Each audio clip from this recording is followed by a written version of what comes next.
how complementary therapies can help you and have helped to start healing me, whether it be complementary therapies or alternative therapies. You know, I'm passionate about social prescribing, where it's not just one size fits all when it comes to looking after our mental health and our whole well-being. When I talk about fitness, I mean total fitness in sense of our mind, body, soul, everything in line. We are all on that journey. There's different parts that some of us will have challenges with, others of us will be flying in, and vice versa.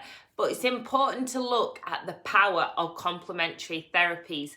Now, by complementary therapies, what I mean is other therapies that complement like your main. So for me, I'm on medication, they complement that. I'm not saying that they'll totally take that away, but maybe one day they will. But it's about that complement, so they actually help. And too often I think we go down the medicinal route, the very traditional pharmaceutical route, without looking at nature therapy, outdoors therapy.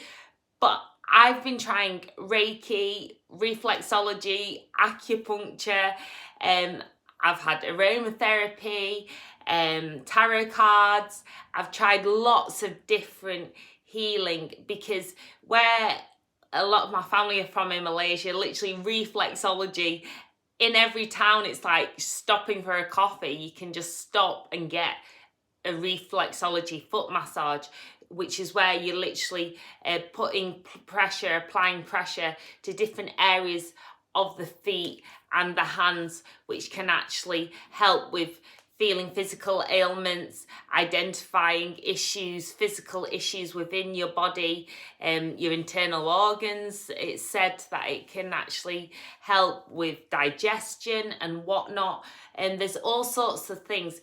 But often I also think part of it as well, the power of it is that self-care date with yourself, that self-care sabbatical with yourself. I've just been working with a reflexologist in Yorkshire, where I'm living and from, born and bred. And yeah, Abby, who does reflexology and reiki. And she was telling me about, you know, how reflexology helps with actually like your physical ailments, whereas reiki, which I've had from my friends at Beyond Healing, helps with your homeostasis, that whole internal hormones, energy flow systems. And reiki is a form of energy healing, and that's a Japanese way of energy healing. That's where the word's derived from. And actually it's where the practitioner can be hands-on or hands-off, or even in lockdown I was treated to reiki and qigong distantly as well, which was obviously hands-off, and I was a bit skeptical and thinking, oh, I don't know how this will work. Obviously qigong, more of a movement, I got that.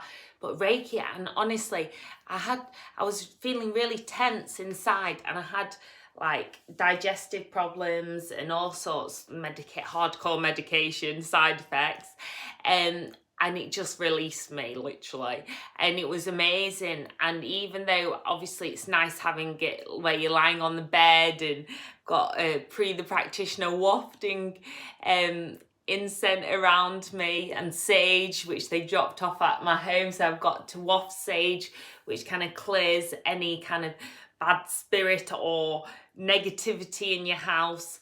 I've got some moon oil to spray around, and things to plant in the garden.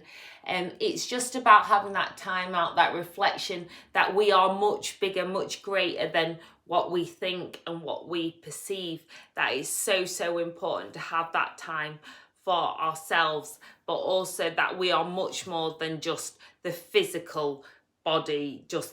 We always look on the outer, the external, rather than the internal and us as a whole, which is why I talk about total fitness and well-being, deep health, us as a whole.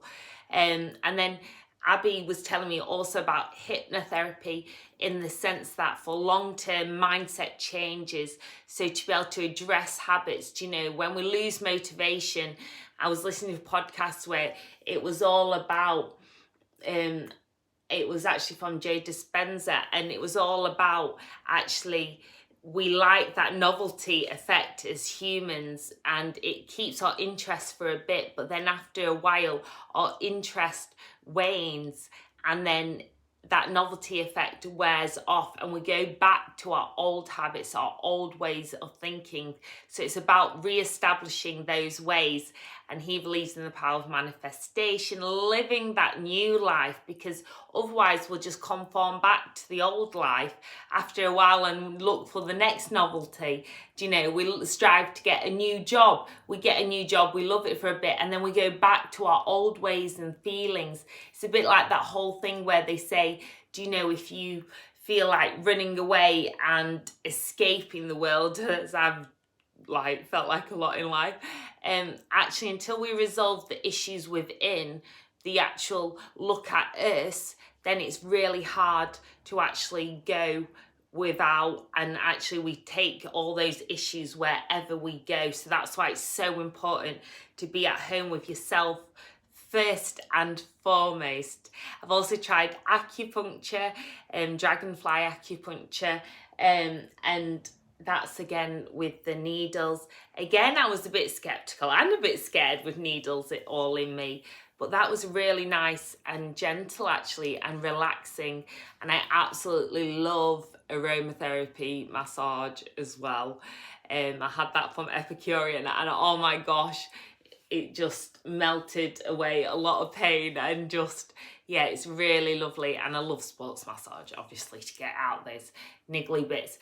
But for me, because I was brought up, my mother introduced me to homeopathic remedies, and actually a lot of that as well wasn't just the natural tablets. And I do love rescue remedy as well. I always stock up in Holland & Barrett on rescue remedies, and different homeopathic medicines and skincare, natural skincare, but a lot of that as well in the homeopathic appointments were like visualizations, like visualizing that I was dancing on a beach when I needed to relax and escape the world, and just be visualizing to meditate, because meditation is about, and mindfulness, it's actually about being hyper conscious of our core, hyper conscious of our awareness, our core here, which is why belly dance is so powerful, because you're very connected to your core and thinking within the body. And I used to have these visualizations of belly dancing on this beach with all these like yellow fans and stuff around me, and it just gave me this warm sensation of being free from all the pain and all the stuff in my head. I remember at the time when I had the Reiki, my head was on fire apparently, because it had so much stuff and trauma in it, and it gives you that release, even if it's a release just for those hours or those moments or those days. Honestly, it is so worth it for your long-term health. Make that date, that self-care sabbatical with yourself, even if you just have to say it's a doctor's appointment. Good luck as well, and I hope everyone's staying as blessed and well as possible. But yeah, just making that date with yourself is so, so, so important. So sending so much peace, so much love, so many shimmies. I'd love to know what you've tried, or maybe you're a therapist and I've not mentioned what you do. And also let us know, share the love. It's all about collaboration, not competition. I love meeting wellbeing practitioners and also just people passionate about it. You can join me in my free Squats and Sparkles Health Club on Facebook as well. I'll put all the links below. But most of all, chat to me, and I'll hopefully see your comment if it's on social at Mama May Blog or at the Sparkle Coach. Send you some peace, love, and shimmies.